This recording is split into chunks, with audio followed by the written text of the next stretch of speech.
2014 में ब्रिक्स के बारे में पूछा था। 2015 में IOR ARC के बारे में पूछा था। 2016 में IMFC के बारे में पूछा था। OPCW के बारे में पूछा था। तो ये क्या है, ये अंतर्राष्ट्रीय संगठन है। तो इन अंतर्राष्ट्रीय संगठनों के बारे में आप लोग अच्छे से पढ़ लीजिए, तो यहाँ से पॉसिबिलिटी रहती है कि एक क्वेश्चन सेट हो जाए। तो ये 14वां क्वेश्चन हो गया। तो अब ज़्यादा वीडियो को लेंथी ना बनाते हुए मैं फटाफट इसको ख़त्म करने की कोशिश करूँगा। अब मैं आपको सिर्फ टॉपिक बताता हूँ कि किन किन टॉपिक्स पे आपने फोकस करना है। देखिए, डेली लाइफ में यूज़ होने वाली जो टेक्नोलॉजी है उस पर फोकस करिए। डेली लाइफ में यूज़ होने वाली टेक्नोलॉजी मतलब कि देखिए, इसने क्वेश्चन पूछा है 2015 में इसने NFC से क्वेश्चन पूछा है और फ्यूल सेल से क्वेश्चन पूछा है। NFC होता है नियर फील्ड कम्युनिकेशन, जैसे हम लोग ब्लूटूथ का यूज़ करते हैं या फिर ठीक है शेयर इट का यूज़ करते हैं। ये सारी टेक्नोलॉजी होती है और ये डेली लाइफ में हम लोग यूज़ करते हैं। तो ऐसी टेक्नोलॉजी जो डेली लाइफ में यूज़ होती है उससे क्वेश्चन पूछ रहे हैं। देखिए 2016 में वाईफाई से पूछा था, मीन्स कि जो हम डेली लाइफ में यूज़ करते हैं लेकिन जिन पर कभी ध्यान नहीं देते हैं। तो ऐसी जो टेक्नोलॉजीज़ हैं।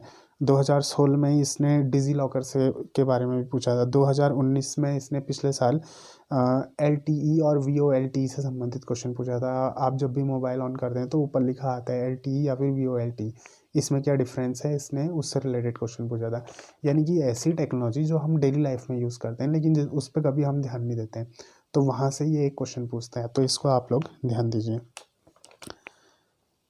अगला सेक्शन बनेगा उर्वरक, यानी कि जो फर्टिलाइजर्स वगैरह यूज़ होते हैं, क्योंकि देखिए ये बड़ा इंपॉर्टेंट है कि हमको पता होना चाहिए खेतों में कौन से फर्टिलाइज़र यूज़ हो रहे हैं, कौन से हमारे लिए हानिकारक हैं, कौन से ठीक है जानवरों के लिए हानिकारक है, कौन से फसलों के लिए हानिकारक है, ये सारी चीज़ें। तो ये उर्वरक से रिलेटेड यानी कि फर्टिलाइजर से रिलेटेड क्वेश्चन पूछता है, तो फर्टिलाइजर्स पे भी आप लोग ध्यान दीजिए। अगला आर्ट एंड कल्चर से कुछ खास तरीके के क्वेश्चन मैं बताऊं तो 2014 में इसने पूछा था कलारीपयट्टू के बारे में। 2015 में पूछा था कलमकारी के बारे में। तो कलारीपयट्टू मार्शल आर्ट है, कलमकारी चित्रकारी है। तो इसी तरीके से ये हर साल कभी चित्रकारी से, कभी मार्शल आर्ट से, कभी संगीत से, अब जैसे शास्त्रीय संगीत वगैरह के बारे में पढ़ लीजिए। मार्शल आर्ट के बारे में कौन कौन सी होती है, सिलम्बम हो गया, कलरीपयट्टू हो गया, ठीक है, इन चीज़ों के बारे में। और ये ठीक है आर्ट मीन्स की कलाओं से संबंधित क्वेश्चन पूछेगा, डांस की फॉर्म्स के बारे में, संगीत के बारे में, ये सारी चीज़ों से, शास्त्रीय भाषाओं के बारे में। ये आप लोग दिमाग में रखिए, ध्यान में रखिए, ठीक है। अगला इसने जो क्वेश्चन अगला जो क्वेश्चन बनेगा, देखिए ये क्वेश्चन भी पूछे जा रहे हैं, मंदिर, तीर्थ स्थान, इनकी लोकेशन किस नदी के किनारे हैं, ऐसे क्वेश्चन। 2015 में तीर्थ स्थान पूछे थे, तीर्थ स्थान और पहाड़ियाँ, मैच द कॉलम वाला, ठीक है। और मंदिर ये पिछले साल मेरे ख्याल से कुछ ऐसा क्वेश्चन पूछा था कि सबसे पहले इनमें से कौन सा मंदिर बना, और 3-4 ऑप्शन दिए थे। तो मंदिरों के बारे में, ये कहाँ पे को स्थित है, कहाँ पे को ठीक है लोकेटेड हैं, और कौन सी नदी के किनारे हैं, ये सारी चीज़ें पूछते हैं। तो इनके बारे में देख लीजिए। तो मीन्स मेरे ख्याल से 16-17 क्वेश्चन के आसपास हम लोग पहुँच चुके हैं। हाँ, आजकल एक ट्रेंड थोड़ा सा इसने ट्रेंड को चेंज किया है। देखिए इन्वायरमेंट से रिलेटेड जितनी भी संस्थाएं हैं, लगभग सारी संस्थाओं के बारे में ऑलरेडी पूछ चुके हैं। तो पिछली बार क्वेश्चन आया था पर्यावरण संरक्षण अधिनियम 1986, तो यानी कि अब ये अधिनियम की तरफ बढ़े हैं। तो इसका मतलब कहीं ना कहीं इस साल जो पर्यावरण से रिलेटेड अधिनियम वगैरह हैं, उन अधिनियमों के बारे में हो सकता है क्वेश्चन पूछा जाए।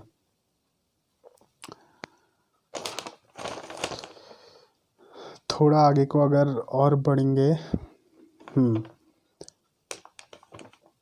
तो देखिए अशोक के अभिलेखों से रिलेटेड क्वेश्चन पूछे गए हैं। हाँ, सबसे फेमस तो मैं बताना भूल गया, बौद्ध धर्म और बुद्ध से रिलेटेड क्वेश्चन। वैसे तो आप जैन धर्म, बाकी धर्म के बारे में पढ़िए, लेकिन बौद्ध धर्म खासकर इसने फोकस किए हैं, आयोग ने फोकस किए हैं। ये हर साल लगभग बौद्ध धर्म से क्वेश्चन पूछे गए हैं। देखिए ये 2015-16 के आसपास जो बौद्ध धर्म से क्वेश्चन पूछे गए थे वो कुछ इस तरीके से पूछे गए थे कि बुद्ध से रिलेटेड स्थान और पुराने स्थान और आधुनिक नाम, ठीक है, बोधिसत्व क्या होता है, इस तरीके के क्वेश्चन पूछे गए हैं। तो बौद्ध धर्म को आप बहुत अच्छे से पढ़िए, बौद्ध धर्म से रिलेटेड क्वेश्चन पूछे जाते हैं। पंचवर्षीय योजनाओं से क्वेश्चन पूछे जाते हैं। और ट्रेड यानी कि व्यापार से रिलेटेड जो अंतर्राष्ट्रीय संधियां हुई हैं उन संधियों के बारे में आप अच्छे से पढ़िए, क्योंकि उन संधियों से क्वेश्चन पूछे जाते हैं।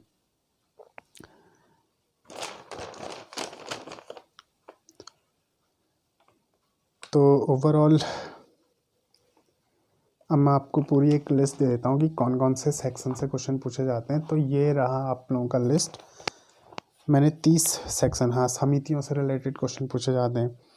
तो ये 30 चीज़ों की मैंने लिस्ट बनाई है। तो इस 30 में से लगभग हर साल क्वेश्चन पूछे गए हैं इन 30 टॉपिक्स में से।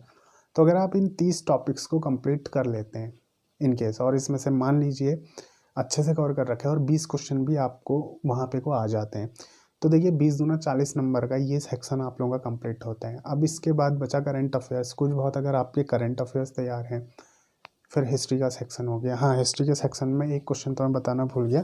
हिस्ट्री के सेक्शन से ज़्यादातर जो क्वेश्चन पूछे गए वो कैसे पूछे गए, वो क्वेश्चन इस तरीके से पूछे गए, जैसे जो प्राचीन और मध्यकालीन टर्म्स थे। टर्म्स बोलने का मतलब कि जैसे ठीक है, मंत्री को क्या बोला जाता था, या फिर किसी सिंचाई की तकनीक के बारे में दे दिया, जैसे मान लीजिए अरघटा क्या होता था। और ठीक है, इसमें जो उस टाइम पे पुरानी पोस्ट वगैरह होती थी, उन पोस्टों के बारे में पूछ लिया जाए।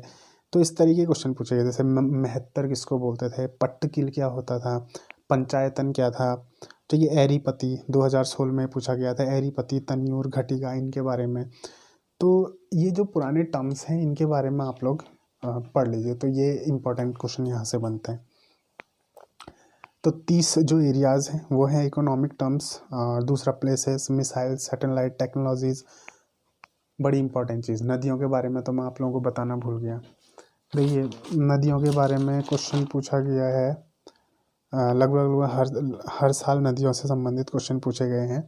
वैसे तो ज़्यादातर ये किसी नदी की सहायक नदियों के बारे में पूछते हैं कि 2-3 नदियों का नाम दे देगा, कौन कौन सी ब्रह्मपुत्र की सहायक नदियाँ हैं, या फिर कौन कौन सी, ठीक है, ये गंगा, यमुना। खैर ये तो आप कॉमन नदियाँ हो गई, इसके तो सभी को याद होते हैं।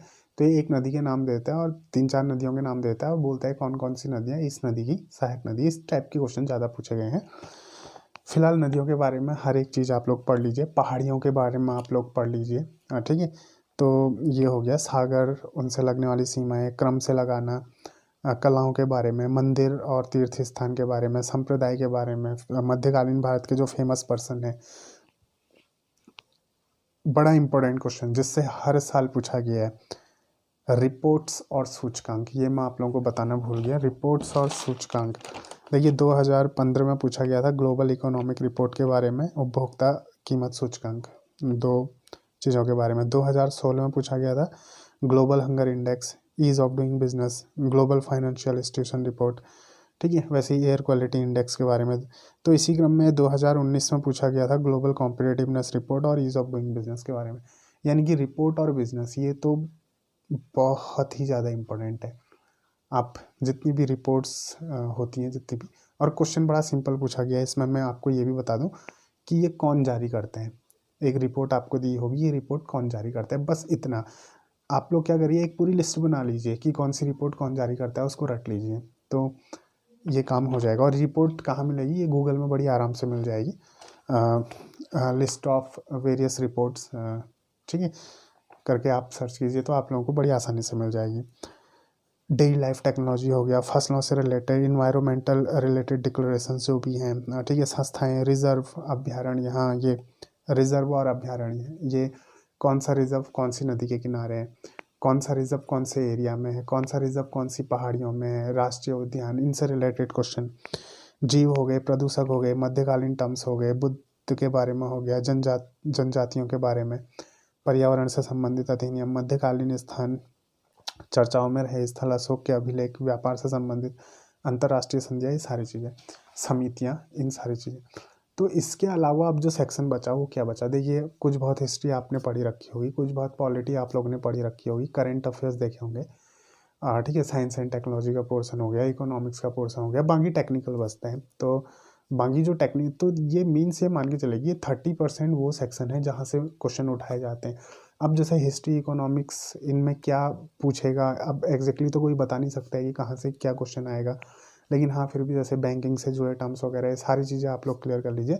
कुछ बहुत हिस्ट्री का सेक्शन हो गया, ज्योग्राफी का, आधुनिक भारत में बताना भूल गया कि जो आधुनिक भारत में जो संस्थाएं बनी थी, जैसे आर्य समाज किसने बनाया था, ठीक है, और क्या बोलते हैं कि जो भी एसोसिएशंस वगैरह बनी थी, इनके लीडर कौन थे, अध्यक्ष कौन थे, पहली बार अध्यक्षता किसने की, ये सारी चीज़ें आप लोग याद कीजिए। तो यहाँ से कुछ क्वेश्चंस बन जाएंगे। तो आई होप कि उम्मीद करता हूँ ये वीडियो आप लोगों को अच्छा लगा होगा। मिलते हैं अगले वीडियो में। धन्यवाद, नमस्कार।